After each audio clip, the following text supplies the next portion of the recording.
Bonjour à tous, aujourd'hui on se retrouve donc pour un travail de technique sur le parcours de pompier qui va être au concours en fin d'année. Le matériel qu'il va vous falloir. Corde à sauter toujours pour votre échauffement. Ensuite, un ballon. Pour l'instant on ne met pas de poids, c'est pas la peine, vous aurez le temps d'en rajouter par la suite. Une corde d'environ 20 mètres, une autre corde d'environ 2 mètres. Une palette. D'accord, que vous pouvez récupérer. Tout ce que je vous fais voir, c'est quasiment gratuit ou vous avez déjà chez vous. Et ensuite, soit des parpaings, soit des packs d'eau. Si vous n'avez pas de parpaings, chez vous, vous prenez des packs d'eau. C'est pour rajouter du poids sur la palette. La palette et le parpaing avec les cordes pour faire le tirage. C'est ce qui va remplacer le tirage du mannequin. On va travailler la position. Vous verrez, je vous mettrai un petit tuto à côté. Ce qui est important, ça va être de vous filmer et de regarder vos positions pour le dos, pour vous préserver jusqu'au jour du concours et surtout pour aussi la suite quand vous allez intégrer les casernes, ce que je vous souhaite. Donc, pour ce faire, le premier mouvement qu'on va travailler une fois qu'on aura fait notre échauffement, corde à sauter au trottinet, ça va être celui-là avec le poids qui vient toucher le sol et qui vient toucher le mur. Ok, donc là, ce qu'il faudra, surtout quand on aura l'aérie sur le dos, on va commencer aujourd'hui sans poids. On descend, on vient toucher, on remonte. On pense à expirer tout ce qu'on a au moment où on remonte. La cuisse, c'est le plus gros muscle du corps, c'est ce qui a le besoin le plus d'oxygène.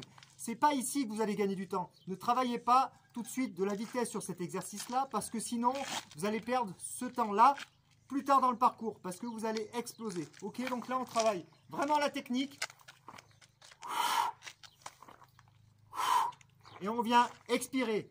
Position du bassin, tac, en arrière. Ok, ce sera juste ça qu'on va bosser en 30-30 sur le mur. Ensuite, pour la corde, je vais vous faire voir d'un côté de la palette, vous fixez, et vous allez faire du tirage sur environ 10-15 mètres.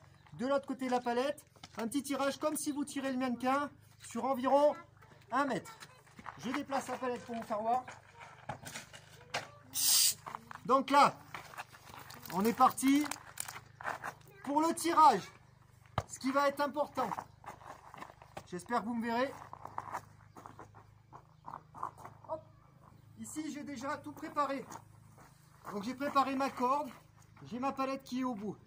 Le premier mouvement va être important. C'est comme au grimper de corde. En fait, il ne faut pas que vous tiriez à une main. Il faut utiliser votre corps et prendre les deux mains en symétrie. C'est-à-dire que vous allez attraper votre corde. Et le premier mouvement, vous mettez vos deux mains et vous l'arrachez. Et ensuite, ça va vous donner un petit peu de mouvement à votre palette ou à votre mannequin le jour J. Et vous n'aurez plus qu'à continuer avec les autres mains. Ce sera beaucoup plus simple que de partir avec un bras. C'est comme au grimper de corde. Et ensuite, on va utiliser le corps qui lui est puissant plutôt que juste les bras devant pour tirer le mannequin. Et de l'autre côté, vous allez récupérer, comme vous allez voir, les 2 mètres. Et là, vous utilisez les cuisses. Ok. Sur le tirage, mettez bien votre centre de gravité en arrière pour justement profiter du poids que vous aurez sur le dos avec l'aérie pour vous aider à tirer. Ok. Je vous fais un mouvement. Si vous avez des questions, vous n'hésiterez pas. Donc là, je me place pour tirer en position, les deux mains positionnées. Je mets l'aérie en arrière. Donc là, je profite du centre de gravité en arrière. Les deux mains positionnées, j'arrache et là, je viens avec mon corps. Si je fais ça, je vais me tétaniser les bras et je vais perdre de la puissance. Je reviens de l'autre côté.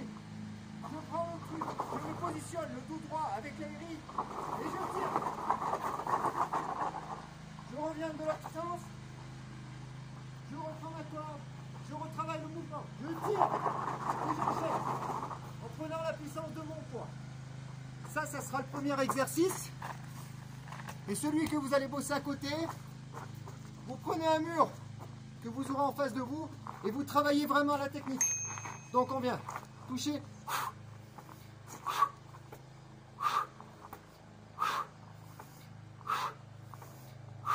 Descendez bien les fesses. Ça va vous demander de la souplesse. Si vous n'y arrivez pas, vous commencez à descendre sans forcément mettre un ballon. Voilà, ça sera du travail en compte 30. Je vous joins la fiche avec un petit récap de tout ça, le matériel qu'il vous faut. Bon courage. Si vous avez des questions, n'hésitez pas. Matériel, il n'y a pas besoin de beaucoup et ça ne coûtera pas bien cher si vous devez aller récupérer. Une palette, c'est gratuit. Des parpaings, il y en a partout. Des packs d'eau, vous en avez chez vous. Si ce n'est pas des packs d'eau, vous mettez du poids sur la palette. Il faut que ça fasse à peu près l'équivalent du mannequin. Ou vous faites comme moi, vous vous mettez en pente. Comme ça, quand vous tirez, ça rajoute encore de la force. Donc on profite bien. 2 mains et on tourne pour profiter justement du mouvement avec l'aérie qui va vous aider à tirer. Et du coup, vous allez moins forcer sur les bras qui vous serviront pour la suite. Et moins forcer sur cet exercice-là au niveau des cuisses, de ne pas aller trop vite pour conserver les cuisses pour les petits allers-retours sur 20 mètres avec les poids dans chaque bras. Bon courage!